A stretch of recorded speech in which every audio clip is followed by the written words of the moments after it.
Hi everyone, it's Hannah. I just thought I would jump on because I'm sat in one of our homes that is under offer and it's in the conveyancing stage, and I've attended a survey today because the owner couldn't be here and he wanted somebody who knows the house to attend, just to be on hand to the guys if they had any questions or needed certain information.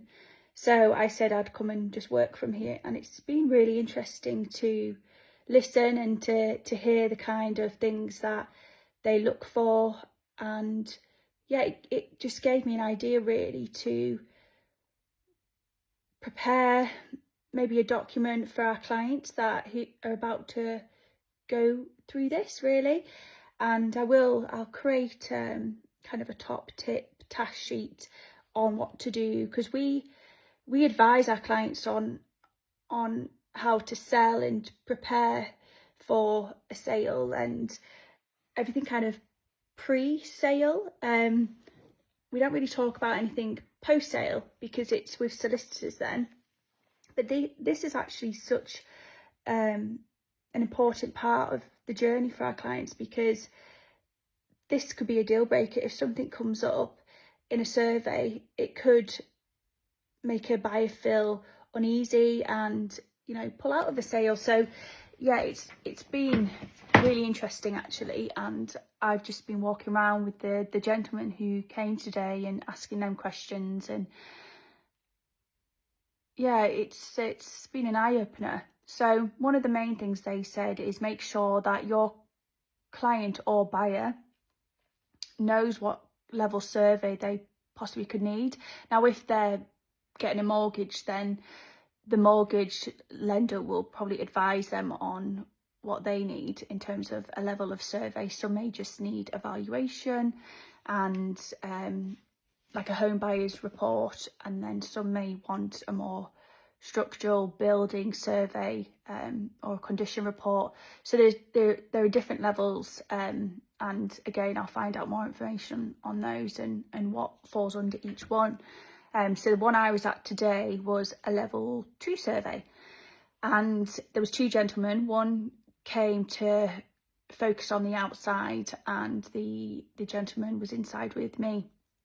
So what I did was I came earlier and opened up for them. So the house I'm at today has 11 acres and it's got lake frontage, so there's quite a lot to see, and it's got lots of private services. So it's got oil and a borehole system and a septic tank. So I knew they would want to see those today, so I knew where they were located and I knew they'd want to be in all the outbuildings. So coming early and preparing if the client, so the seller, couldn't be there is a really good good tip. So yeah, preparation, and to also give the surveyors a bit of information on what today might look like. So make sure they have a floor plan so they know how long they need, and for them to make sure access. So access was a big one today. So I opened up the house and the outbuildings, and there are lots of keys here today. Luckily I know the house well, so I knew what key was for what part, and I knew where the loft hatches were, and there were two. I knew how to get into the undercroft, so I got all of that ready, which saved a lot of time. And yeah, I asked them if they wanted me to get the ladder. I made sure the water was switched on, because this house they turn all of that off, and Wi-Fi's off as well when they're not here. So yeah, just having time to prepare for the actual survey was really useful. So I kind of stayed with the guy inside just because it's not great weather today. I first walked the ground, so I knew the boundaries and had a site plan with me and showed him the outline on what they owe and what's included in the sale. And then he just wandered around and looked at all the outbuildings, and then we went to the septic tank and where the oil was and where the water was coming in. So yeah, having all of that information to hand was really useful. And then we came inside, and the gentleman wanted to know where the fuse box was and when certain extensions and things like that were done. So having all that information to hand definitely helped us today. Luckily, the owner of here I spent quite a lot of time with, so I had all of that printed. So yeah, having certain documents, so any planning permission notices, your EPC, which is an energy certificate, any electrical test certificates, gas safety, building regulation completion signs off, all of that. If your solicitor hasn't had it, it's good for your surveyor too, because sometimes they don't talk to each other, and that just saves a lot of time. Also, having a ladder we needed today, so they needed to get into the loft. So we had a ladder, which was good, but most surveyors at this level will bring one anyway. So they went into 2 loft hatches. They wanted to know where the water tank was, the boiler was, wanted to know when they were last serviced. So if the surveyor just comes to get a key, they're kind of going in blind, and then they're going to have to just call us or our client or the buyer or the solicitors, which again takes a lot of time to gather all that information. So that was really useful today to have that. Something for our clients and the sellers, just declutter. So make sure everywhere is easy to access.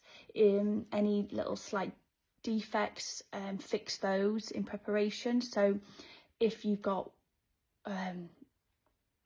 if there's a bit of damp maybe, or some mould on windows, just give that a really good clean. So fix any minor defects is also a good one. They will inspect the outside of the property and walk the boundary. So if there are any cracks or tiles that look like they're about to fall, prepare and get those fixed before a survey. Check all electricals, make sure they all work. It's just, there's quite a lot to it really. So I'll put together probably 10 top tips to prepare for a level 2 survey. And yeah, it was just really interesting because this part of the client journey is so important, and it can be a deal breaker. So, you know, if there are certain small issues in a report, they could read differently, and it could put a buyer off. We can do so much to get an offer and get our client to this stage, but then it's out of our control unless we can now advise them. So yeah, it's just been really interesting, and I'm glad I've been here. There's been 2 guys and myself, and it's been about just short of two hours, I'd say. So yeah, we'll put together some information that we'll share with you. But yeah, super helpful today. I hope you guys have managed to take something from that. But like I said, I will put a document together on our top tips on what to do post agreeing an offer. And it's the final piece of the puzzle, I think, to a sale. And it's very important. So yeah, thank you for listening.